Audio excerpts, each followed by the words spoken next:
Welcome everyone to our overview of the API 510 exam. API 510 is the certification for pressure vessel inspectors.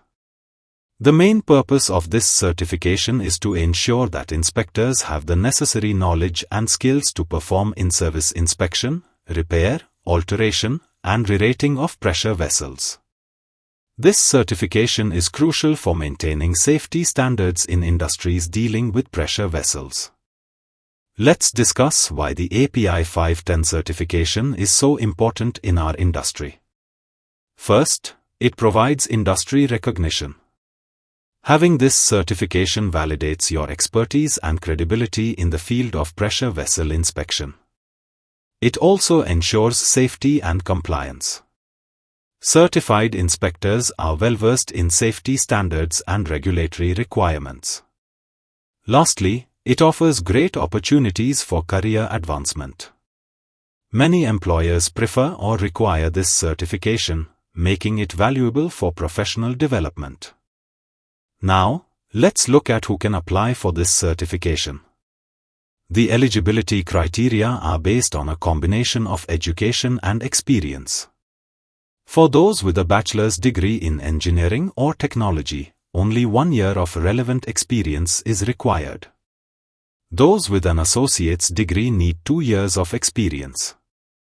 High school graduates require 3 years of experience. And for those without formal education, 5 or more years of experience is necessary. Note that a certain portion of the experience must involve supervision or performance of inspection activities as described in API 510. Let's talk about the benefits you'll gain from this certification. You'll enhance your skills, improving your knowledge and competency in pressure vessel inspection. It opens doors for professional growth, offering greater career opportunities and recognition in the field. Most importantly, by becoming certified, you'll be contributing to safer operations of pressure vessels across the industry. Now, let's dive into the exam itself. The API 510 exam day is 7.5 hours long, a short tutorial session, 3.75 hours for the open book portion, a 45-minute lunch break and 2.75 hours for the closed book portion. There are 170 questions on the exam, of which only 140 are scored. The remaining 30 are pretest questions. There are 110 closed book questions and 60 open book questions. This format allows for ample time to work through the questions, but good time management is still crucial. The exam is divided into 5 main sections, each covering a crucial aspect of pressure vessel inspection. Code and standards comprise the largest portion, accounting for 35 to 40% of the exam. Inspection and repair practices follow at 25 to 30%. Damage mechanisms constitute 10 to 15%. Pressure relieving devices cover 5 to 10%. And finally, material verification, welding process, inspection and metallurgy accounts for 5 to 10% of the exam. Understanding this breakdown can help you allocate your study time effectively. This section forms the backbone of the exam, covering various API and ASME standards. You'll need to be familiar with API 510, 572, 571, 576, 577 and 578. API 510, Pressure Vessel Inspection Code make up the largest portion, accounting for 40 to 50% of the exam. API 572, Inspection of Pressure Vessels at 5 to 8%.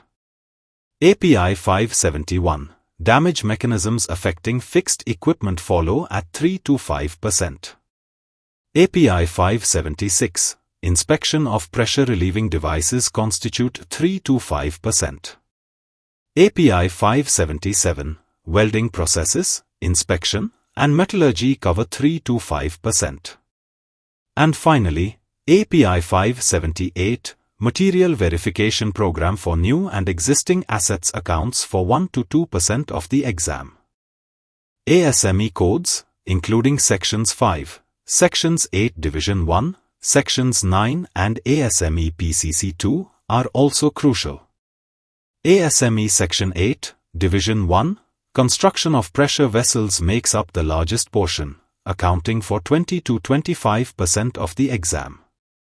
ASME Section 5, Non-destructive examination constitutes 5 to 8%. ASME Section 9, Welding and brazing qualifications cover 5 to 8%. And finally, ASME PCC 2, Repair of pressure equipment and piping accounts for 5 to 8% of the exam.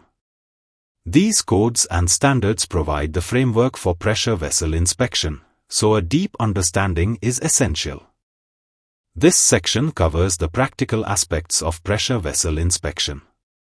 You'll be tested on various inspection techniques, from visual inspection to advanced non-destructive examination methods. Knowledge of corrosion and erosion monitoring, thickness measurement, and weld inspection is crucial. You should also be familiar with repair and alteration procedures, post-weld heat treatment, and risk-based inspection principles. Understanding how pressure vessels can fail is a critical part of inspection. This section covers various types of corrosion, which are common in pressure vessels. You'll need to know about environmental cracking and its causes. Mechanical and metallurgical damage are also important topics in this section. Pressure relief devices are crucial safety components in pressure vessel systems. You'll be tested on inspection and testing procedures for these devices. Knowledge of different types of pressure relief devices and their operation is important. Familiarity with API 576, which covers inspection practices for these devices, is essential. Let's talk about some administrative aspects of the exam. We've already covered the eligibility requirements, but make sure you meet them before applying. The registration process is straightforward, but be sure to complete it well in advance of your intended exam date. Exams are conducted at authorized examination centers. It's an open book exam, so you can bring certain approved references. Make sure you are familiar with what's allowed. Proper preparation is key to success in this exam.